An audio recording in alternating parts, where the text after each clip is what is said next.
but everything that happened since then, I'm not surprised. You know what I mean? Yeah. Well, Kerr doing that in game, dude. I jumped up and got excited. Like it was one of those Yeah. moments where you're watching a game and you're like, oh shit. Like that's usually Yeah. from like something that happens in the game. Nah, it was Steve Kerr just popping off, which I'm not surprised that if there's any coach that I think would have the balls to do that on national television during a playoff game, it's Steve Kerr. Oh, Like that yeah. man does Steve not Kerr, give a fuck.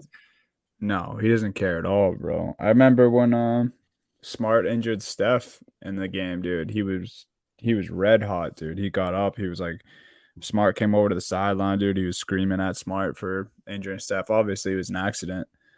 But yeah, Kerr definitely has his guys back, and he has made that very apparent. He's also made it very apparent that he will say and do whatever in the spotlight and doesn't really care. Well, one of his players is the same way, so you get where they feel each other Yeah, on that. That's no hate yeah. either. I'm not. This is not Wear going to your be a heart on your Draymond hate sleeve. session.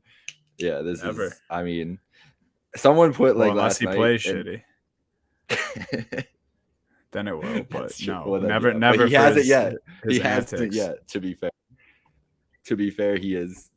Draymond Green has only ever delivered in the playoffs. That's a fact. That I mean, we don't need to debate Draymond, I guess, No. but like he's never disappointed. All right, I got all the tweets sent out, so I don't gotta look at my phone anymore.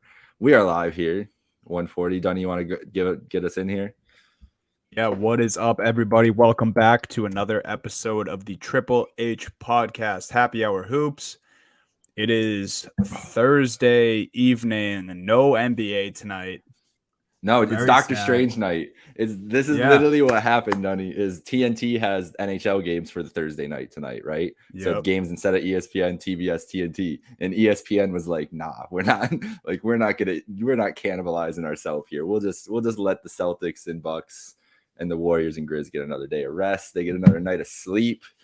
Very helpful for you guys, honestly. Lucked out with the Mark Yes. Smart situation, which we'll talk about in a second. But yeah, weird break in the NBA action tonight after this round and 2 games that we've had from everybody. Yeah. It definitely is weird just because you're so in the groove, especially after once the first round goes by and you have not only NBA every night, but you have 3 games every night, and you're just then you get set in the groove. Then round 2 comes around and you still have games every night, and it's usually 2. So to have this little hiatus, like you said, it's good for some teams. Sure, it's good for people across the league just to have a little break during this madness, but yeah, for the basketball junkies, it's tough if you're looking for games tonight. But you can hang out with us. We're gonna go through all the series. We're gonna go through some news right now. Yeah, let's get started with the news. Newsy day today. Newsy day. Honestly, yeah. Yeah, and if I'm forgetting anything here, I think I have some of the news buried in the series too. But big stuff starting with a team that's not in the playoffs, but a player who seems to grab headlines every which way he can. Ben Simmons, it was announced, I believe, yesterday, maybe 2 days ago by Woj, that he will be getting back surgery and the recovery will be at least 3 to 4 months. So my first thought on this was like, okay, well, I mean, if he needs surgery, then maybe he didn't deserve as much shit as he got, for not playing in the Boston series. And I also, to go off of that, I think Yeah. that the Brooklyn organization should get more shit, and more of it should be taken off Ben and pointed to the Nets organization, because they were the ones the whole time making it seem like he was so close. Nash was speaking about it like he was so close. And clearly, I mean, if he needs another surgery, obviously he wasn't that close after all. What are your thoughts on it? That's the crazy thing is if he really needed a surgery to fix a herniated disc, how were they ever expecting him to play by game 4? And who decided it was a good idea to tell the world that, like who thought it was a good idea to leak that out and put him in that position? Because clearly the man was not physically able, and that's why he didn't want to play. It feels like it's the Nets mostly that we're expecting him to show up by a certain time. And that's a shame from an organization that, they've been through. It's been a turbulent couple years to say the least with the situation they did, but it seemed like at first they were saying all the right things about bringing Ben in and working at his pace or whatever, but they clearly didn't put their money where their mouth was when it came down to it in a playoff game. And I wonder where that leaves their relationship, because I feel like they're kind of stuck with each other at this point. Like, who's going to trade for Ben Simmons, hasn't played in 2 years, coming off back surgery, and has, as much money as he's making. Really, it's not going to be a lot of suitors, or not worth making a trade from what you had to give up in James Harden, which he's another story though, because maybe the Nets got out okay there too. That's the whole part of it, is it's that whole situation now. It just looks like a mess for everybody involved. But the Simmons thing, I just hope he gets well. I hope that he feels like, I hope it was like a weight off his shoulders getting a surgery that he knew he really needed to get done. He can go chill on his beach house, probably in LA, wherever. He's going to be laid up for the next 3 months after back surgery. It's not a bad way to spend your time. Sure, we'll see a lot of Ben Simmons streams or something like that coming up soon. So a lot of I hope Ben Simmons. I just hope this is what he needed to get healthy. That's the most important thing. And we'll see what happens with the Nets, because it's a weird situation that they were trying to bring him back when he needed a surgery. Yeah. Who knows, man? I mean, I feel like they were saying way too little at some points, and then clearly, with this, obviously not saying enough. But I mean, we've spent enough time on it. The Nets aren't in the playoffs anymore. Like true. You said, hopefully this is kind of the last stepping stone for Ben, because whether you love or you hate Ben as the villain, or you love him, or you're a Nets fan, or you're a C's fan like myself, I think bottom line, like, I wanted to see him on the court in that series. Whether it was for the comedic factor, or for the Boston fans to boo him, or for him to be another villain alongside Kyrie. And then if you're a Nets fan, like, you want to see this man play. I mean, he's obviously a fantastic talent when he's out there. So yeah, we hope this is kind of the last step for him, and come next fall, he's back on the hardwood. But someone who has been playing and been playing exceptionally well, got the Lou Will Award, the Sixth Man of the Year, Tyler Hero. Yeah, I mean, it was obvious, because he's basically. I'm not gonna hate. We've talked about the Tyler Hero candidacy for Sixth Man before on this podcast, but the man has delivered, and the team's delivering, and he's a huge part of it. He is a very unique talent in this league. I feel like he's now the Manu Ginobili of the league, where he's the ultra six man. Like, he's taken it. Like, there's not really another guy. Like, Kevin Love was the guy that got the other first place votes besides him, and Love he's not close to that, like the level of hero of a player he is anymore this year, or even this year and everything. So kudos to Tyler Hero, and their team's balling out too, and he's been a huge part of why they're the 1 seed this year. Do you see Shaq last night said that Hero's on the same level as Doncic and Trae Young? I didn't. I missed that. That's not true. Last night, Shaq just be saying stuff sometimes. Yeah, he knows he's just riling people up. That's just not true. The thing is, so is he saying that? Is he saying that he's a great scorer, but he's gonna get roasted on defense all the time? Because that's what Trae Young and Luka Doncic do. We're gonna talk about. That's true. I would argue that he's a better defender than both of them. Yeah, I think he's a better defender than both of them easily. Yeah. The quote that I saw, because I didn't hear Shaq actually say it, so I don't know the full context. But the quote that I saw said that Tyler Hero was in the same conversation as Trae Young and Luka Doncic. And what I can take from that and agree with is scoring ability wise, he's in the same conversation. Yes, Luka and Trae, I think, are both better scorers, pure scorers, than Hero too. The thing that especially Luka separates from those two is, I mean, he can get his own shot whenever he wants. He can be the ball dominant guy and run an offense for an entire game. I think we've only seen Hero do that in spurts. I don't think he's at that level yet. I don't know if he'll ever have, that same type of confidence, ball dominant guy that Luka has. I don't know if he'll ever get that, but I don't think he's in the conversation. But that all being said, very deserving of the sixth man and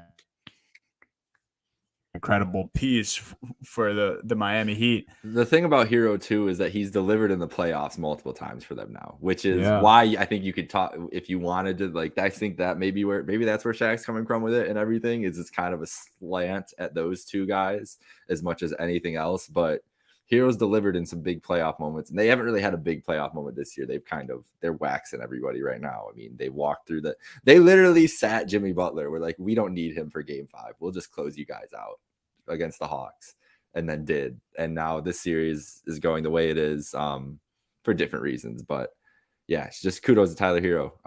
And it's going to be great to see them in the Eastern Conference Finals against one of these teams, the Celtics and the Bucks, tied at 1-1. So, Dunny, where are you at? Where's your head at here with this series, which has had 2 pretty big swings of games? Game 1, you know what I'm hurt by is that I came on Degenerate Danger Zone, wonderful program with Al on Sunday, and I basically laid out the blueprint for a Celtics win, gave my bet, and it happened game 2 instead of game 1. It was 25 points from both stars. It was a domination. I said great shooting going to happen here Sunday night in the Garden. So I might have been the jinx, Dunny. That's what I'm saying. So I apologize. Or I can tell the future and just should have waited an extra day. One of the two. But how do you feel? Right now, I feel good. All things considered, that we're tied 1-1, headed to Milwaukee. Like we mentioned at the top of the show, if you guys are just joining now in the live stream, we had essentially from Tuesday when game 2 ended, and the game 3 is not till Saturday, and Marcus Smart can recover. So I'm happy about that. But it's been a roller coaster of emotions, man. I was in the TD Garden on Sunday when the Celtics got absolutely blown out. They could not figure out how to defend the Milwaukee Bucks. Everyone was hitting their threes for the Bucks. Giannis had a monster triple-double, even though he didn't shoot that well. And then game 2, complete opposite. All Boston fans were like, we need to respond tonight or we are dead. And I don't even think Boston fans would have been comfortable with, sneaking by with a win, because that wouldn't, leave us with all that great confidence in this team moving forward in the series. But like you mentioned, the Jays showed up. The Celtics had a playoff franchise record for most threes made in a game with 20, which was just crazy to me. I just watching it, I saw all the shots go in, but I didn't think we had hit that many threes. The Jays were balling, no Marcus Smart, and we still got it done. Held the defending champs to 86 points, which is their lowest point total of the season. So yeah, couldn't have felt worse after Sunday, and really couldn't have felt better after Tuesday night. So it's going to be one hell of a series. I thought, maybe Celtics in 5 at first, which obviously is still possible, but I don't see us winning out from here on out. Looking more like a 6 or 7 game series now. I mean, I told you it was going 7. I thought it was going 7 right away. So this is pretty much exactly how I thought it was going to play out. Just flip the games. The only thing that I'm really worried about, there's 2. So I'll give things I'm worried about with both teams, because it's been incredibly even in that they each won a game. But I think that Milwaukee basically got to play their game 1. You saw that effect on the Celtics. And then Celtics in game 2, the thing that I'm worried about is that didn't feel like their offensive game per se, as much as they were just, the shots were really just falling. But maybe that is the adjustment that needs to be made, is this team that these 2 stars need to be able to shoot at a higher level in the playoffs to be effective, because the points in the paint are the thing. Obviously, you're all Celtics fans are aware of the points in the paint, even just the 2-pointers that are coming in. And that's what Milwaukee does. Like, they just grind you out because they've got, Bobby Portis, Brook Lopez, and Giannis are on the floor at the same time, and you can get away with it. Like, what can you really even do with that? And then you add in a Drew Holiday, who's one of the best defenders, the best guard defenders. It's hard. It's just a lot of length that they're dealing with. And it's the opposite of what they dealt with in the Brooklyn series. Obviously, like Brooklyn like turnstiles compared to, then you turnstiles into a brick wall. But the thing I'm most interested in is what offensive adjustments will Ime make in this series looking ahead into game 3 and 4? Because we've never seen it from him, right?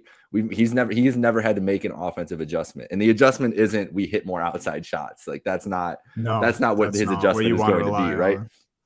So that's the concern for Boston side is how do they generate more points in the paint? How do they get Tatum and Brown to the line more often to get points from the line and soften up that defense somehow? Because they got Brook Lopez in foul trouble.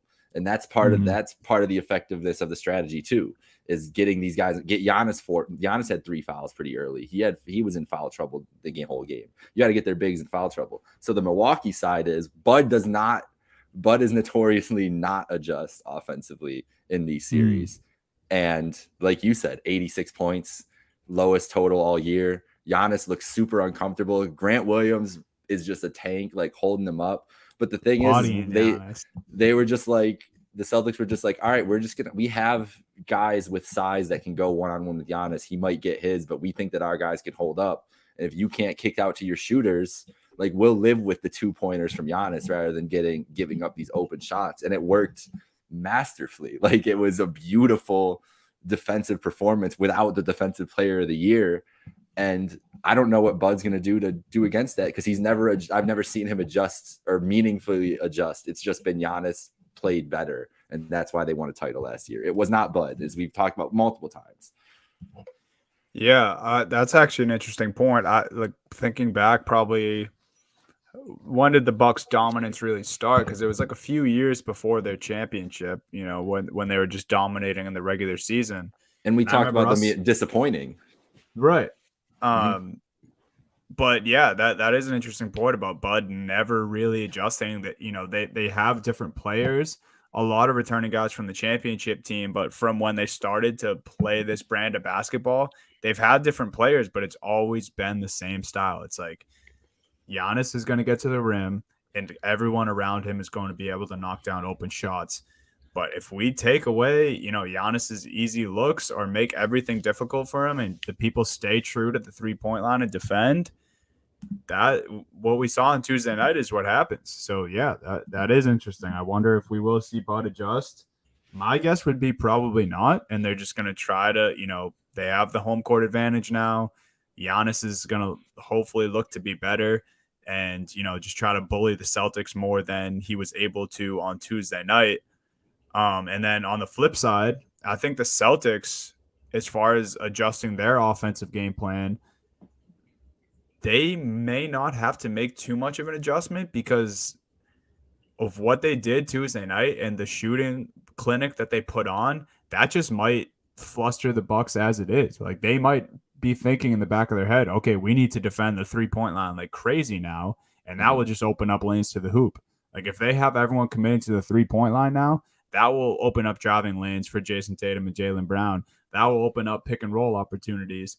And another reason why I think I'm not so worried about the crazy outside shooting that's been going on the first 2 games is we didn't have Smart in game 2, and he's probably our best playmaker.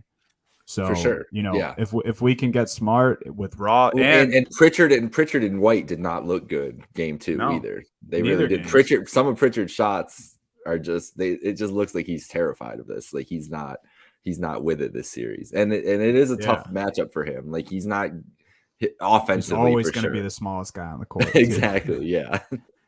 And my last point that I want to make, I meant to mention this at the top. Rob's been back for 4 games now, but game 2, he actually was starting to look like himself again. And I think that's huge for the Celtics team. I mean, he can't cover Giannis one-on-one. I'll say it straight up. He was getting bullied when he tried to do it. But as far as, making the right reads on offense, rebounding, being a little more sure about his decisions, I think Rob has looked the best that he has since he came back. So that's also exciting for the Celtics.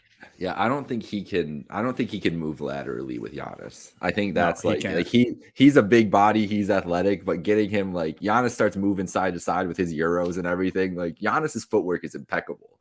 Like that's the thing. People talk about Giannis just as a bully. Like he has like mastered a Euro step that it's just like a Godzilla Euro step. Like it's just terrifying.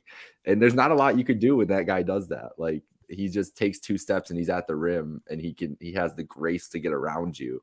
There's not a lot you can do. But Grant Williams, I mean, shout out Grant Williams more and more. Like, He played like a perfect game on Tuesday. I've honestly like had a love-hate relationship with Grant since he got drafted, because everything I heard about him coming out, it was just like, that's the greatest guy in the world. Like, he just sounds like a guy you want on his team. And I've always felt like his role was destined for like I don't know. There's a lot of guys that you'll understand the category I'm trying to explain here, but like just guys that are never like starters. They're always a bench guy, but you would want on a good, like, he's always going to be on a championship level team, but he's never going to be like a starter on a championship level team. Like, he will have that role for the rest of his career, whether it's with the Celtics or whether it's with other teams. Like, he's never going to get paid $20 million a year, but he's always going to be on a good team, and he's going to probably rack up like 3-4 NBA titles by the end of it, because every good team is going to want Grant Williams there. And that was what I thought the best case scenario could be, and it's kind of what's happening with him now. And game 2 was his coming out party for it, because he really handled Giannis in a way that a lot of guys have never been able to. Yeah, man, he was just taking Giannis's shoulders off the chest, like inviting the contact. He's got to be in pain for these last. Yeah. Oh yeah. He has a bruised sternum for sure. But yeah, he was inviting the contact. 6 of 9 from 3, 21 points for Grant. That's the most impressive part to me, is that he stayed poised, was knocking down his threes and covering the best player, on the planet right now. But yeah, I mean, the rest of the series it's going to be great, man. Saturday, I believe it's a afternoon game, 3:30 Eastern time. It's going to be exciting, man. I think you were right. This series probably is going 6 or 7. It's gonna be awesome. It's gonna be stressful for you. Yeah, you're not getting out of that. Another series that's going 7 and is stressful for me, and I'm not even a fan of either of these teams. To it. Yeah. Yo, I've never been more stressed watching basketball in my life than these 2 games. I think it has something to do with Memphis, like the arena, the city in general, because there's not a more fun place to watch a playoff basketball game. Like, the whole time, especially game 1, like game 2 was very tense too, but game 1, like, you could just feel it with the music that they have and everything. Like, and when they pick the play, like, they start playing like Ja's like favorite bangers, like when he's on offense in the last possession, it just feels like the most like authentic, like, I don't know, like, it's authentic, but it's also like they're making it happen. Like these different home court effects that it's like this presentation, but it's also just the energy from these fans that have been amazing forever. It's such a fun place to watch. And then we're going to get to Saturday night though, and we haven't seen Chase Center in like a big game atmosphere ever, really. Like, this is going to be the first Chase Center playoff, like, huge game, because the first round, like, whatever, like Golden State was in charge of that series the whole time, whatever. Yeah. This is like the first, like, oh damn, this is a team that's on our level coming into Chase, and we know what those Oracle crowds sounded like and what that atmosphere is like. That's just been my favorite thing about this series, is that the crowds have come to play, and the teams have made, I mean, it's like a 4-point differential in this series right now. The Warriors won by 1 and then lost by 5 the other night. And that's what's going to happen all series. I feel like this is just what we're at. These teams, two teams match up so well together. Memphis is obviously the more athletic team, the younger team. They've got more energy. They've got maybe more energy. I don't know about that, but just younger. You can tell the athleticism difference. But the Warriors they're just the Warriors, man. They're so smart. They're savvy. They've all been here before. Draymond getting under everybody's skin and everybody getting under his skin. It's only 2 games in, and the Draymond shit's starting. Like, I think we're in for a classic series here right now with these 2 teams. It's just been a joy to watch so far. Yeah, I mean, you hit the nail on the head with all that stuff. And my first note for this game or this series that I had down here is literally, this is already going to be better than whatever the Western Conference Finals will be. Like, I think this is our mini Western Conference Finals. I don't want to sell it out, because obviously, if it's a Warriors Suns, that's going to be electric too. But everything that you just said, man, the storylines, the crowds in Memphis, Ja not backing down, everyone on Memphis having the stones to, stick up for Draymond, and Draymond not letting up a bit. flipping off double bird to the crowd like Kyrie, except he owned it so much better than Kyrie did, dude. Like, oh man, It's love it. amazing Love Draymond this time of year. It's amazing that both people, that Draymond and Kyrie are the two people that threw up the birds in this playoffs. It just feels like a crescendo moment in those two careers and their paths crossing, that they both ended up with that. I will say, yeah, like this does feel like a Western Conference Finals, but when we get to the Suns, I mean, shit, bro, like this team just looks like a tank too. And that Western, that's what I'm worried about for both these teams, is how much are they just going to kill each other?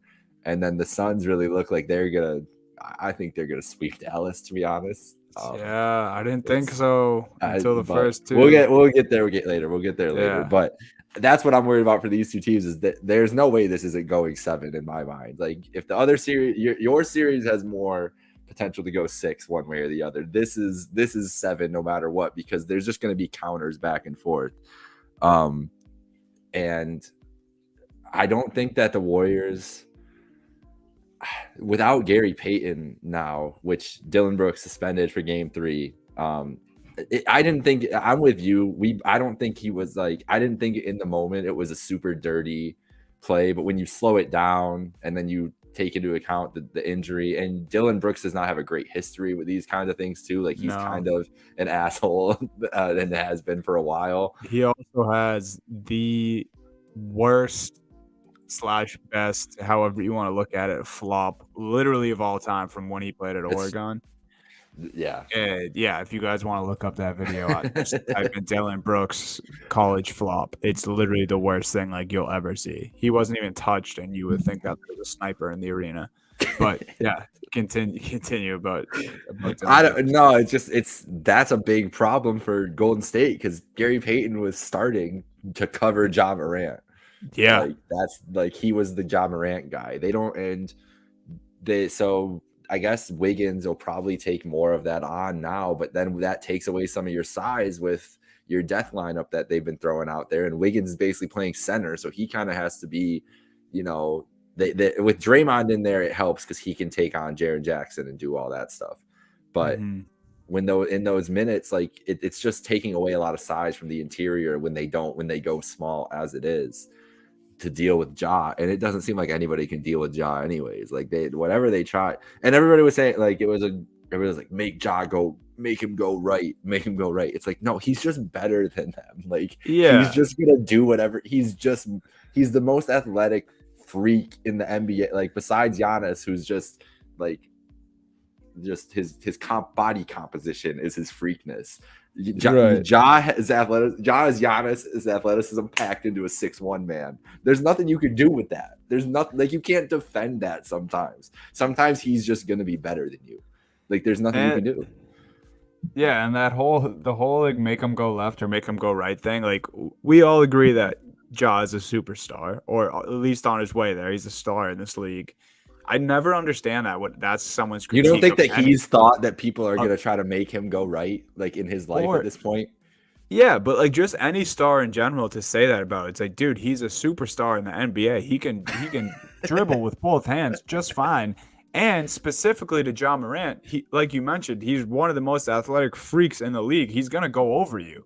It doesn't matter which hand he uses. And he'll use both and go right over the top. And like, that is just such a whack argument. And it's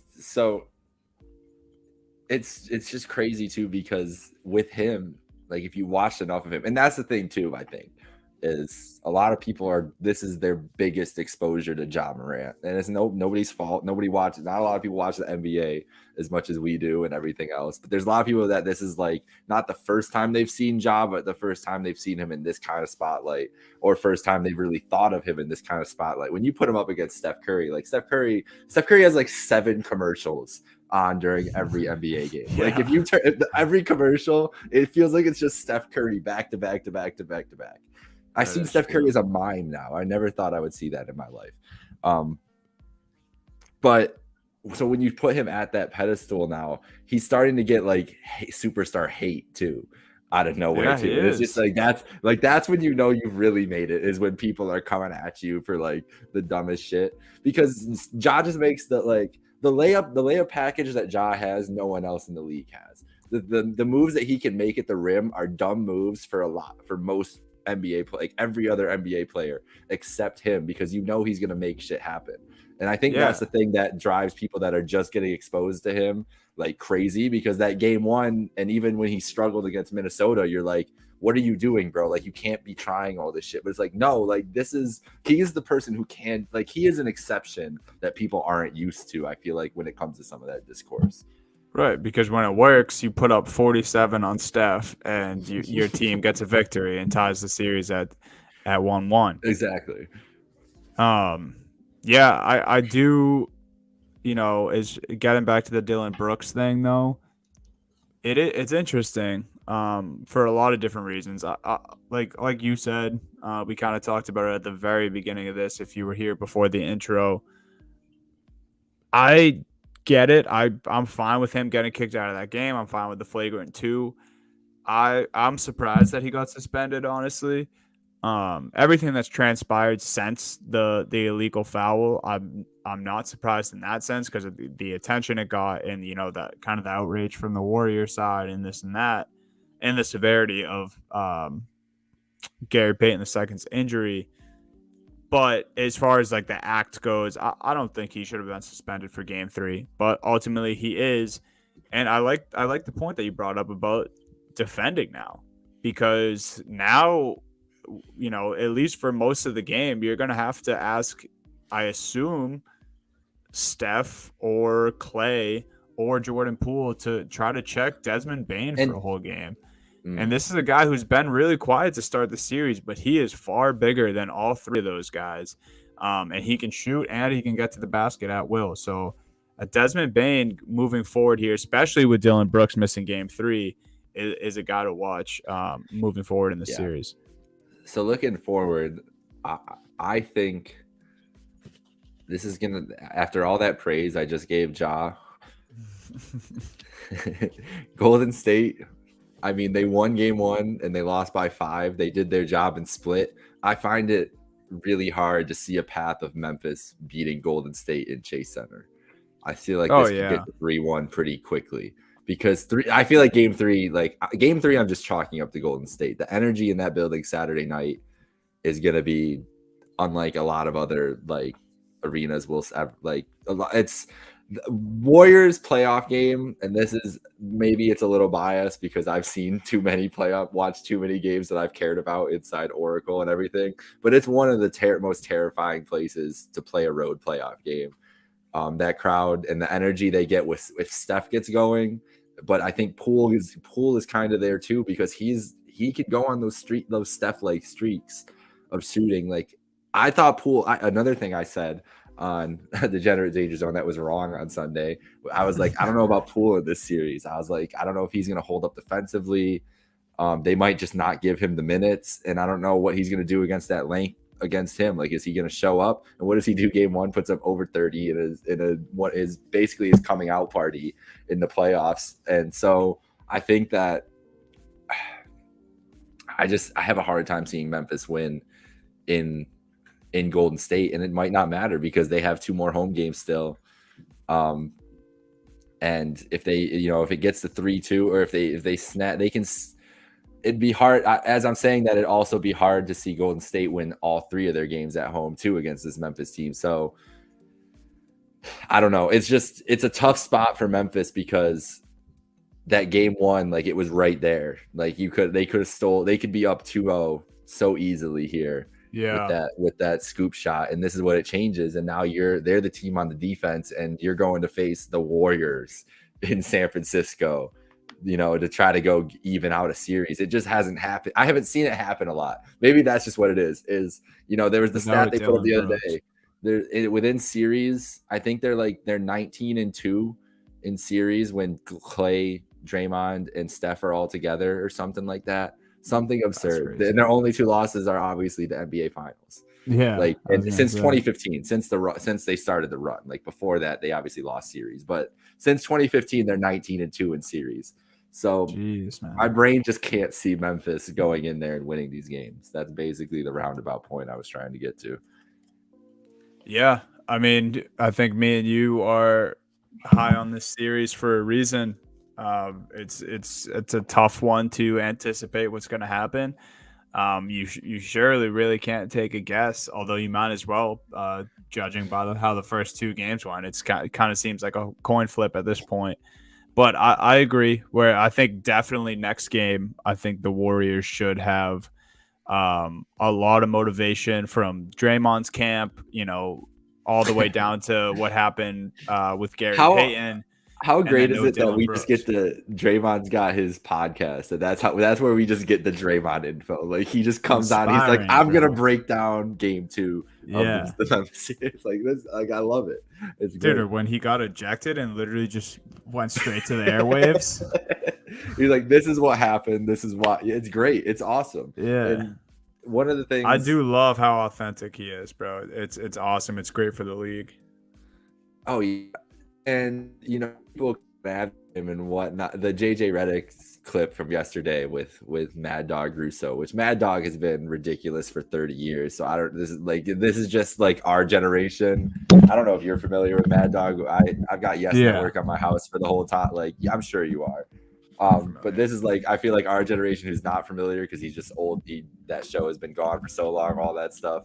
This is his thing, and the thing that's the kind of people, that's the kind of takes about Draymond that is just like what are we doing here, bro? Like clearly people want to hear what he has to say, and JJ did it perfectly. Like he's got a job with Turner. Like one of his podcasts is one of the biggest podcasts in the world.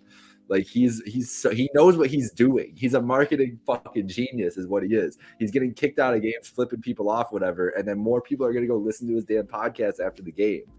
Like Yeah, we're sucked into it, but it's smart. He also hops on the TNT broadcast while he's still actively playing. Those are which is great moments. awesome. When he was doing the All-Star game, they were just roasting him while he's on the sidelines and he can't say anything about it. It's just great. Like, what more could you ask for? And I think what I don't want to get misconstrued is it's not like us or JJ is saying at all that no one shouldn't dislike Draymond. Like he's a villain to some teams. He's a villain to a lot of teams. He's a villain when he plays the Boston Celtics for me. It doesn't mean I don't respect his game and think it's awesome what he does for the league. And I don't think JJ was saying that at all either. Like obviously, people are gonna hate certain players. That's a great part of the game too. It's just hating the guys that you hate and loving the guys that you love. And it can be both sometimes. And Draymond is definitely one of those guys for me. I hate him when he plays the Celtics. Love him pretty much 99% of the other times. Agreed. So let's get into the less exciting series. That's a nice way we'll put it. Miami up 2-0 on Philly. We're going to Philly tomorrow night. Not us. We're not actually going to Philly. The series is going to Philly tomorrow night. Joel Embiid supposedly getting named league MVP tomorrow night. How did you feel when we were discussing that last night in the group chat?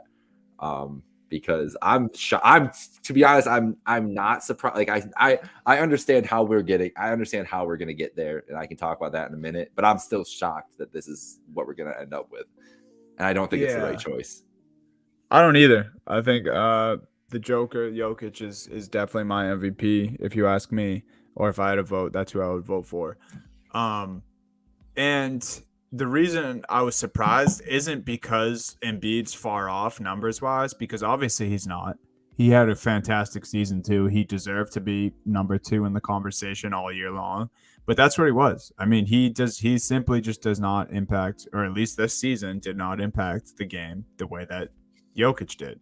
He also didn't have his number 1 scorer or his number 1 teammate and their third option, Michael Porter Jr., and it made it more impressive. Like the people who are using the argument that, they got stomped by the Warriors in the first round. It's like, that's not what the award has nothing to do with that. The people's minds should have already been made up, whether they were or not is one thing. Embiid, the Sixers did a great job in the first round with the Toronto Raptors. He played great all season. Of course, he had to deal with, Harden coming in, Simmons never playing. So not that Embiid didn't have to deal with his own shit, but I mean, come on. I think it's Jokic. It's gonna be wild. Like if this rumor is true that all these officials or NBA execs are going to this game in Philly on Friday night. Embiid set to return. Like if Embiid accepts his MVP trophy with a mask on, that would be kind of sick. That's true. That's I'll an give him underrated. that. And he's out. And he's out for Game 3. That's. Did you Oh, see I that didn't even earlier? know that. Oh, No. okay. Wow. I'm breaking news to Dunny right now. Yeah, he's listed as out. He's listed as out right now for Game 3. So damn, and I thought I was very tuned in today. Apparently not. That got announced. It was today? within the last hour. It was in okay. the last little bit. Yeah. So so no mask. It's gonna be very weird. I mean, he might be masked up. Who knows? Yeah, Like just he's still, just rocking it on the sidelines, whatever. So they're going down 0-3. That's what you're telling me. So that's the thing. Like we didn't really have hope for them without Embiid to begin with. No. And I don't know. I didn't have too much hope that they showed with Embiid. Were you surprised? Were you actually surprised that James Harden has not come through at all? Like we've talked about it and we've said we won't trust him until we see it. And we've talked about how old guards look like this. And I feel like this is just what it is. Like he's an older guard. He's lost his fastball a little bit. He can't be relied on as the number one scorer. And he hasn't been able to reliable in the playoffs anyways. And this is just what it is. Like this is just what it is with this dude. So are you surprised in any way, or did you think that maybe there was just a little bit of magic left in there in one of those games in Miami? I am surprised. I mean, like everything that you just said is true. Like he isn't showing up. He's he's lost his fastball. All that. That is all very true. But I am surprised, man. This is James Harden. This is a guy who everyone was like all of these trades that were being thrown out. I mean, it still literally makes me sick that so many Boston fans were literally like, we need to trade James. Could you imagine James Harden? Could you imagine if that happened? Dude, I would. How horrible it would be right now. Probably be a Memphis Grizzlies fan if that happened. It would have been the worst. Yeah, obviously that was a joke, but no, I would have been pissed though. Like that's crazy that was like a thought, and that people thought that we would have got better if we did that. Dude, Harden just. I mean, I don't know if it's a lack of motivation, or what, and I guess I'm not surprised that he's underperforming because he's pretty much for his whole career done that in the playoffs. Is as even though he's been exceptional in some regular seasons and his time with Houston and all that. But I mean, we have the numbers right here, and we can talk about this in a second. If Tyrese Maxey is more valuable to the Sixers than James Harden, but Maxey's averaging 26.5 points per game this season or this series on 47% shooting. Harden is under 20 points per game, 19.5 on 39% shooting. Stephen A on First Take today said that he hasn't shot more than 20 shots in a game since he's arrived at Philly. Like, dude, you're James Harden and there's no Embiid. Shoot 40 times. Shoot 35 times. You guys need to score the ball to beat this Heat team. He can't get loose, man. That's the thing. Yeah, he can't, that's what they were saying on First Take too. He can't even get separation, which is crazy. I saw on Debatable the other day. They threw up a stat that last year, or maybe it was 2 years ago, I don't know. In a past year, I think it was last year, he was shooting 49% on floaters. This year, 33%. Wow. I mean, that's it. Like that's like when you can't hit your floater. That's the difference. Like, it's just that's the athleticism. There's just been a drop off. Like it's a noticeable drop off too at this point. Yeah, and like we can speculate all you want. Like Stephen A was saying today that he thinks that one year where he put on the weight at the end of his time in Houston when he was trying to get out, he's saying that completely. Can we talk about Stephen A has just been throwing heaters since the playoffs. Like he saved everything for the playoffs, and he's like, "I'm getting this shit off." Like, said the Lakers should trade LeBron yesterday. Did you see the meme of JJ Redick, just JJ's face, where he's just like, "What the fuck is?" Having JJ on for these First Take segments, like I'm sure that he is like his blood is actually boiling while he's sitting there, but it makes for great television. And it's one of the best moves that First Take's ever done because he's masterful at it. But yeah, Stephen A has been out of pocket, man. He's been going crazy. Yeah, he really has been. But I mean, dude, is Harden done? Like as far as being James Harden, this series, I'm ready to say yes. I mean, this series is just showing that. It's really, really crazy, man. And that's kind of like what I'm getting at too is like he averaged nearly a triple double in Brooklyn last year. And I understand that he rebounds and he play makes very well too. If I'm Doc Rivers, dude, I'm telling you to like stop with how you usually play the game and be James Harden the scorer this series, because he needs to at least try. Shooting under 20 times and on the road to getting swept here. Like if they go down 3-0 and he has another game where he shoots under 20 tomorrow night, under 20 shots, literally what's the point? Like you guys are just going out there to lose. You don't have No, anyone you're else. right. Maxey can't do it by himself yet. He's proving right now that he's a better scorer than you at this moment, but he can't do it by himself. You have like that dude Korkmaz and George's Nang on the court. Like that, those guys aren't needle movers. You're not going to win. DeAndre Jordan's your starting center. Like you need James Harden, and he has been non-existent. Yep. But let's talk about Miami for a second, because as much negative stuff, and we can make fun of Harden and Philly, whatever, Miami is just going to probably sweep this team and be waiting for Milwaukee or Boston, who just went through a knockdown drag out series.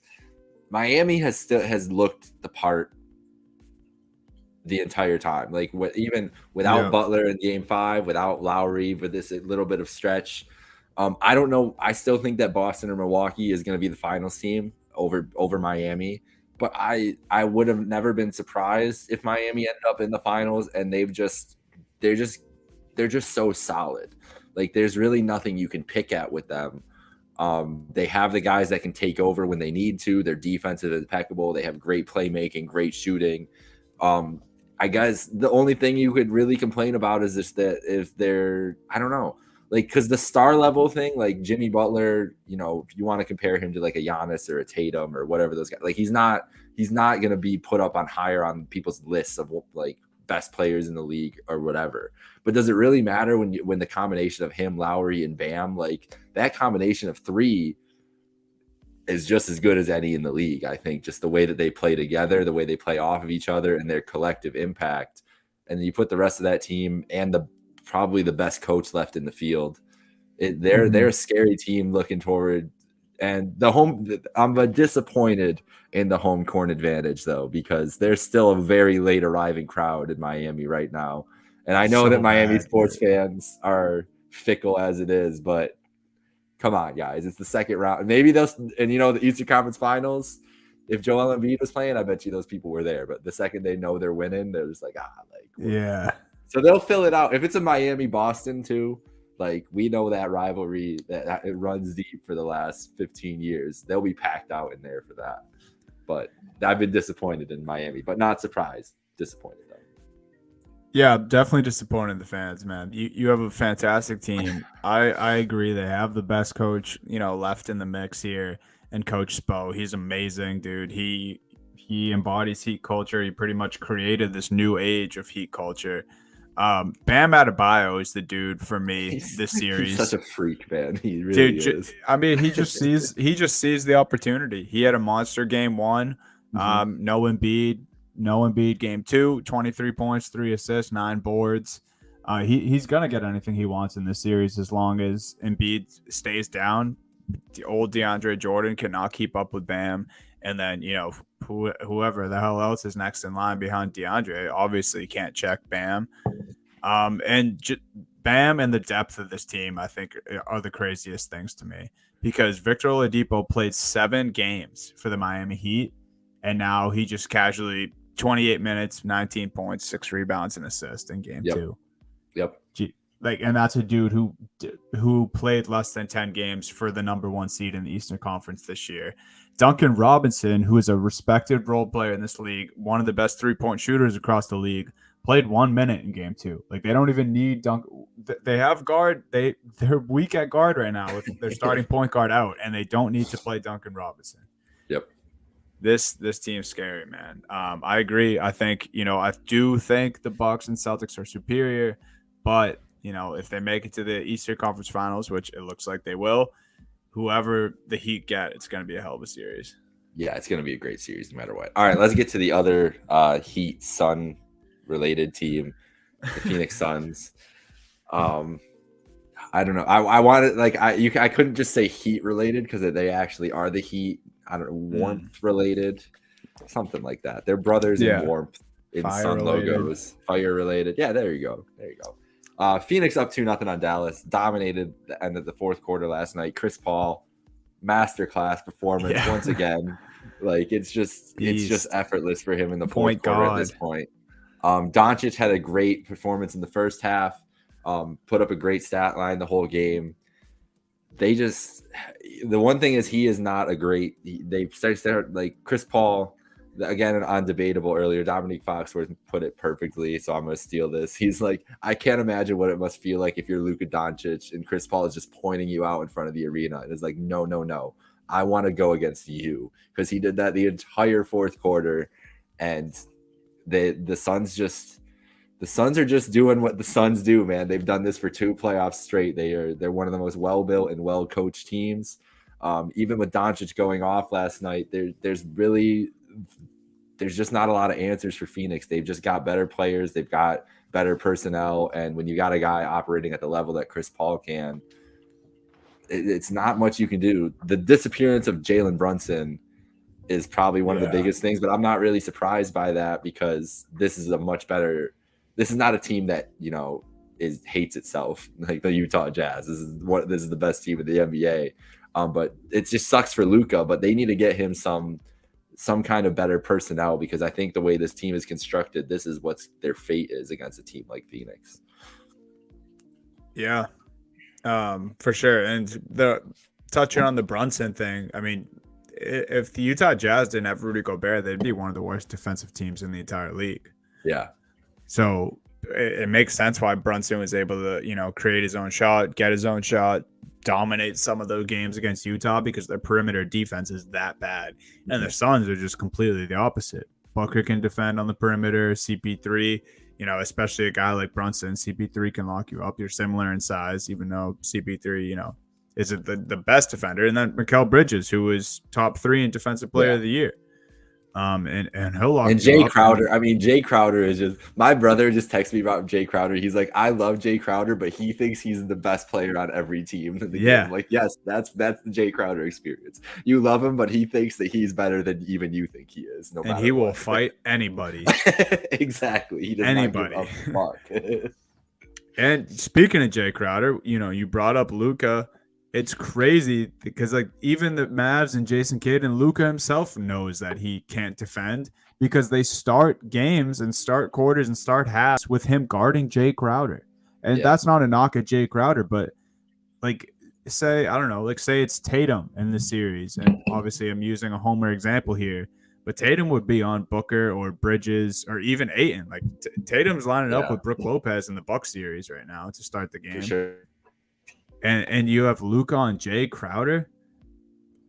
That in itself is what's going to kill them in this series. If Luka can't guard and he's getting no help from anyone else, I mean, we talked about a possible sweep in the Philly Miami Heat series. This is a sweep. This is done. Like, this series feels like it's over to me, to be honest.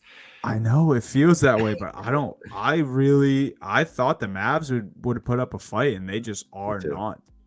And this is the last thing I want to say. It is my last note that I had on this series.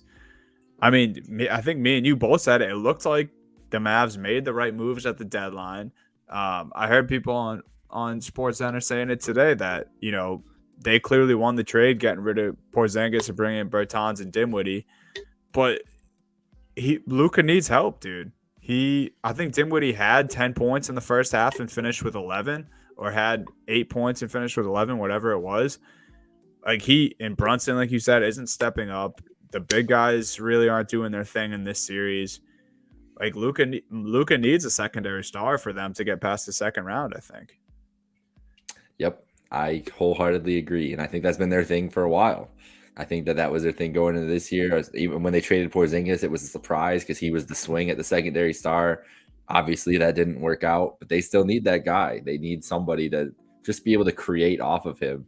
But also, they're going to need big long defenders next to Luka for his whole career. This is what he's going to be like defensively. Yeah. And I don't want to give this like his fate as this is him defensively, because he is coming off of a calf injury still, and we don't know how much that's actually affecting his mobility. But it's not like he's a strong defender fully healthy anyways, and I don't think it would have been much different. But he definitely is not 100% right now. So he also has room to improve, right? Like he's young, 22, so 23, whatever he is. yeah, we can give him the benefit of the doubt that he could at least work on his defense. But I mean, it's clear he's never going to be like an all NBA defender. And he's also played himself into shape for the last couple of years. So it's Yeah. also like with Luka, it's like I want to believe that he's gonna do that, but he also just comes in fat as fuck and then gets into shape and he starts balling out. Like that's what's happened the last 2 years. So we'll see with Luka. But this Phoenix team, they're just Book averaging 26.5 and CP3 averaging 23.5 in this series so far. That's going to be tough for anyone to beat Phoenix if that's those two guys averages, and then you have Ayton who's capable of 30, Bridges. We're talking about that athleticism advantage with Memphis. I picked Golden State all year long, so I'm not going to pick against them at any point going forward.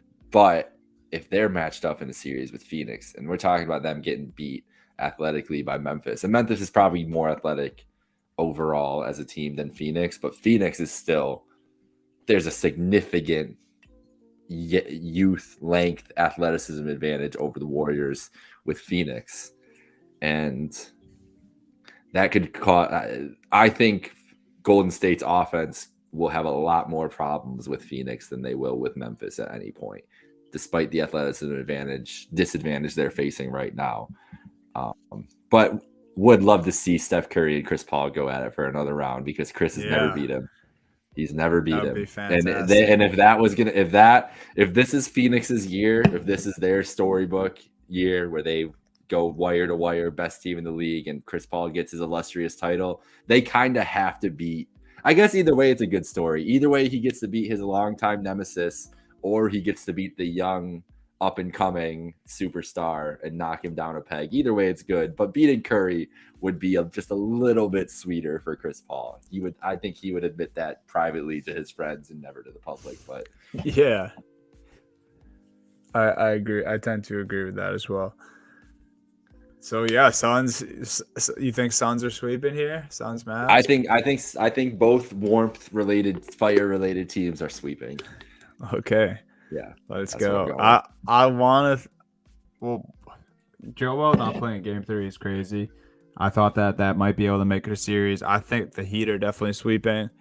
I'll say that the Mavs will get one. So maybe That's Suns nice. in 5. Do it for Stevie. Yeah, true. I mean, I love Luka. I like watching him play. Yeah. So we'll see, man. But yeah, it doesn't look good for those two squads right now. Are we gonna end it with this new segment here? Let's do it. All right. So going forward, guys, end of episodes, we're going to be taking our favorite tweet of the week from guys across the NBA. Can you pull this up, or am I pulling it up here, like on your screen? Inside Baseball. I don't have it. I don't have it pulled up. Okay. Give me 1 second then. Keep talking your talk there. Yeah, so we're gonna bring up just a tweet that's relatable, or we thought was the best from the week from guys across the NBA. Usually we'll probably do more notable guys, but we do follow a lot of players. This week, the first week, the king of Twitter himself, Kevin Durant. Jake is pulling it up now. I'll go to it just to read it here. Kevin Durant, 7 hours ago today, said, "It's like I enjoy doing nothing, but when I'm tired of doing nothing, I got to do something. This is my fight." And no idea what KD's talking about. Me and Jake both liked it. I think it's a very relatable, just tweet about life from Mr. Kevin Durant, who's usually just wreaking havoc on Twitter, causing drama, going back and forth with trolls. But he is. He is a troublemaker. That is for sure. Yeah. Just here he is dropping some wisdom. Jake has it pulled up now. Love it. So I just want to know, what do you think the something that he decided to do was in this moment? Or did he not do anything? Because he said it's his fight. So maybe he just decided to stay doing nothing. Because when I'm in this battle, I usually tend to lean towards the nothing. Like if I'm doing nothing and I still feel like I should do something, or an opportunity is presented to do something, but I still feel like doing nothing, nothing usually wins out. I'm with Kevin here. Yeah. I think I tend to lean that too. Unless like I'm like my like body's telling me that like I feel gross and I like physically need to do something. If I like need to like go for a walk or whatever, then it will be that. But I feel like this sounds way too like journalist of me. But my first thought, it went to he's talking about basketball. But now that I'm thinking about it, I don't think that he is. But my first thought was he's talking about like being home from the playoffs, doing nothing. And now he's got to do something, but he doesn't know what, because ideally he wants to be playing basketball still in the second round. Did you see him get booed in Monaco yesterday? Yeah. What the heck? What's wrong with Greece? The hell was that? What's your beef with Kevin Durant? What did he do? I don't understand why he got booed. I was like, what's wrong with you? Just because they like Giannis that much better? I guess, but like, golly, man, Kevin didn't do nothing to Giannis. Like, they beat him. Like, he lost. Poor Kevin. He's just sitting there like, bro, I'm just trying to watch it. What other NBA players in Greece right now watching the EuroLeague semifinals? Nobody.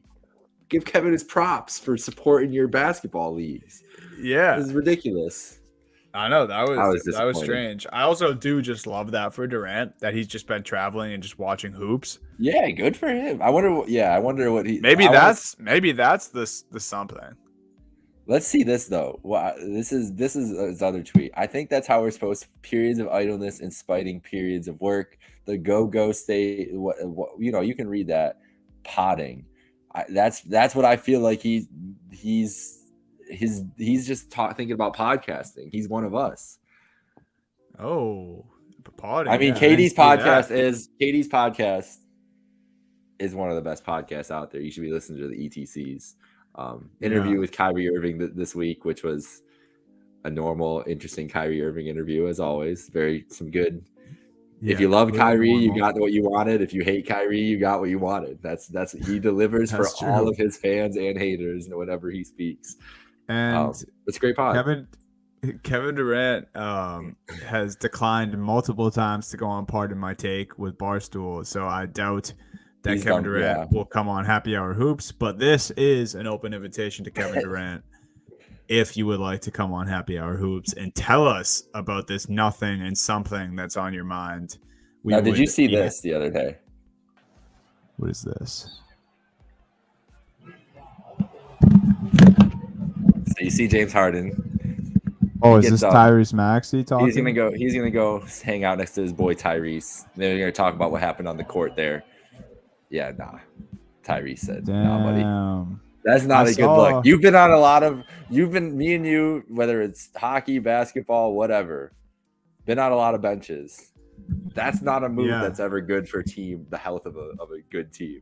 If guys are avoiding each other, just sitting next to each other for some amount of time, never a good sign. I've pulled that move players on a hockey bench where I moved away, and it's only an extreme anger or just disdain for the human being you're sitting next to that you would pull that move. Now to do it on live television in front of the world, damn, that's crazy. Also, it's crazy that that's the order that it happened in. Like, it wasn't Harden rejecting or ignoring the much younger, much less experienced Tyrese Maxey, but Maxey is outperforming Harden in these playoffs. Crazy, man. Like, this is a James Harden who, nearly 2 years ago, or just around 2 years ago, was allegedly throwing the ball at rookies in Houston. And now here he is to the youngster and Tyrese Maxey. He's getting chewed out because he's not performing well enough in the playoffs. Madness. Madness. One more before we go here. I don't know why I stopped sharing the screen. So, first of all, we're going to start with just Pat Bev's bio that says Mr. 94 feet, which is just ridiculous. Just ridiculous to start off with. But here was the tweet last night. 47 piece didn't happen in our series. Just saying. #facts. Pat Bev, what are you doing, bro? They lost in 6 games. You lost on your home court. I said to Dunny before this, I said, if it was game 7 and it was close against Memphis, then maybe you can come out, be a hater, talk shit, whatever. Not when you lose at home in game 6, Pat Bev. What was he thinking in this moment? And look, I love this. I was gonna say, why is it the Indianapolis Colts? Like, is there a reason? Should we see what this is? No, it's yeah, just it's from Fab. Fab to God. Fab. Yeah, shout out Fab. Jordan scored 47 on us. Facts. He's putting up. What is he putting up banners for? Isn't that that's like the Colts banner is a classic meme because they put up like a AFC championship game or like a first round playoff game or something along those lines. And now it's just made into a meme, and Jadis scored 47 on us. That's great. We love it, Fab. And yeah, Pat Bev, dude. I mean, like, it's known that he's a great on-ball defender, and like he's a good defender, and that's why he's in this league. But like Marcus Smart isn't even saying stuff like this. Like, he's not the best guard defender even in the league. So like what? And like you said, he got bounced. I just don't get it, man. Don't get it from Pat Bev. Yeah, bro, he's just a clown, man. I'm so tired. Yeah, I'm so tired of hearing about Pat Bev. And I stuck up for him, dude, when they went nuts. When they went nuts for the play-in. That they deserve that. I'm with that too. And I'm glad I stuck up for them, but now he's making me look like a jackass because he's being corny as hell. This is what he does, man. This is the thing. Like, he never knows when to stop. It's just always go with Pat Bev. There's no chill. I wish there wasn't Wi-Fi in Cancun. If Pat Bev was on my team, I think I would hate. I don't think he's one of those guys that I would like on your team, hate on. I'd pull the Tyrese Maxey on him, bro. Dude, get away that's the thing. You know, he seems like one of those guys that you're in the locker room with that you really just can't stand sometimes. That you're like, bro, you just need to stop talking like now. Like 2 or after ago. An L, dude, he's like still talking about his on-ball defense and how good it was. Yeah, not a great look for Pat. So anything else? What are you looking forward to in the weekend? Anything fun NBA wise? The Celtics, dude, Saturday. I love that we got the 2 good series all playing on the same days. Mm-hmm. Like the fact that the Warriors, Grizz, and Celtics, Bucks are the ones that are aligned with each other. I guess it's kind of selfish of me as a basketball fan because you would like to have 1-1, but it is nice. I don't because I can like less pay attention to the other games because they've been so bad. And that's true. And then having these back to back though, it's awesome, dude. Dude, last Sunday was the best Sunday I've had since the NFL was going. Like, it was amazing. You've had better. I did like the Grizzlies Warriors games, but just no comment. Yeah. No, I was like, what do you mean? Well, you were there at least. See, being there for a lot, like I was there. We both got victimized. I guess I'm not a Bulls fan, but we both watched home teams get victimized by Giannis in person in literally a week span. And that was my first time watching Giannis. And that was my first time watching Giannis too. Yeah. It's scary. It's so horrifying. I was happy in the first half. I'm like, oh, this is sick. It's it's still doable, and I can watch Giannis. And then I was like, oh my god, this is miserable. But no, it was still an awesome experience. I love checking off. I'm getting up there, dude, as far as like stars that I've seen play in person, and I was glad that I could check off Giannis. It was awesome. Well, I've only been to a handful of NBA games at this point in my life. I want to say 3 Cavs games, maybe, and then these 2 Bulls games. That's pretty much it. Buffalo, no basketball team, obviously, but the besides Giannis and LeBron, the biggest star I have seen is your boy Jason Tatum in a very young Jason Tatum. Yeah, obviously in Game 6 in Cleveland, right? Yep. Yeah, that's awesome. Yep. I've seen. I just want to see how many I can rattle off right now. I've seen. It's nice, dude, because last playoffs. It was the first I killed 2 birds. I had already obviously seen Kyrie just from Celtics, and I saw his first game as a Brooklyn Net where he scored 50 in Brooklyn. Yeah, that's right. which was sick. But last year I hadn't seen Durant or Harden, and I went to a Brooklyn Celtics playoff game, so I got both those guys in the same game. I had already seen LeBron, but this year I went to a Lakers Celtics game, and I got Westbrook and AD in the same game. It's And pretty I'd never solid. seen those guys. I've seen Luka in person, Giannis now. Who's the best? Who's the best? You've been to Pat's games, I'm assuming, so you've probably seen Tom Yeah, Brady in person, I've seen which Brady has in got to be person. pretty good. Kobe, I've seen Kobe in person Oh, too, there you go. That's which great was too. sick. Yeah, especially for a Celtics Lakers Kobe game. That's Low awesome. key, Carmelo was electric in the Knicks days. I went to a Celtics Oh Knicks game and like, Nick's Celts has to just be a different level of fun at the yeah, Garden. I Either saw like Garden. I saw Melo put up 30, and then in the same game, a inbounds pass from Rondo, alley oop to KG dunk That's beautiful. in the Can't fourth ask for better quarter. than that. Yeah. So yeah, I've been spoiled, and checking off Giannis was awesome, man. Well, I can't wait that's for the my next plan now that I superstar. live in an NBA city is Yeah. next, especially next year for the full season. It's just gonna be. I gotta go see LeBron again. Check off one more time. I definitely gotta go see the Nets at some point. Those are teams. My best sports person though, yours has got to be Tom Brady. I would assume. Mhm. Obviously, I saw a 2007 Brett Favre in Orchard Park, New York, and that is a game I will Wow. cherish forever. Yeah. That's Because awesome. Packers at Bills is a very rare game. It's only every 8 years, obviously. You know that Yeah. NFC wise, they only come once every 8 years. So yeah, to be able to, my grandma had season tickets to the Bills. I don't know how long she had it for, like probably about 10 years, 15 years, something like that. Right above the tunnel side there in Orchard Park, and so we got to snag a couple games, obviously every year, a couple times. And That's awesome. one of them was Brett Favre coming to town. Yeah. Brett Favre, Tom Brady, That's two. Those are two great polls to go see yeah. quarterbacks. That's for damn sure. Yeah, and if you all are listening to this now while we wrap up, tweet at us you can do best athlete like we went, or the best or your favorite NBA player that you've seen in person and someone that you want to see. That'd be cool. Yeah. That's it. I keep checking those off the list. Go see live sports at events because there's nothing like seeing these people in person at least once in your life. Like there is not comparable, and especially like a big game, like a playoff game. Like it's obviously it's expensive, whatever. I know people, It's worth the whatever your money. money, it is. If you have the money, it's worth the experience. Like I'm Even the still Celtics kicking getting myself. clapped on Sunday, It was I'm still like, great, right? Like I you was still had a fun upset, time. but it Yeah. was to me it was still worth it. My Yes.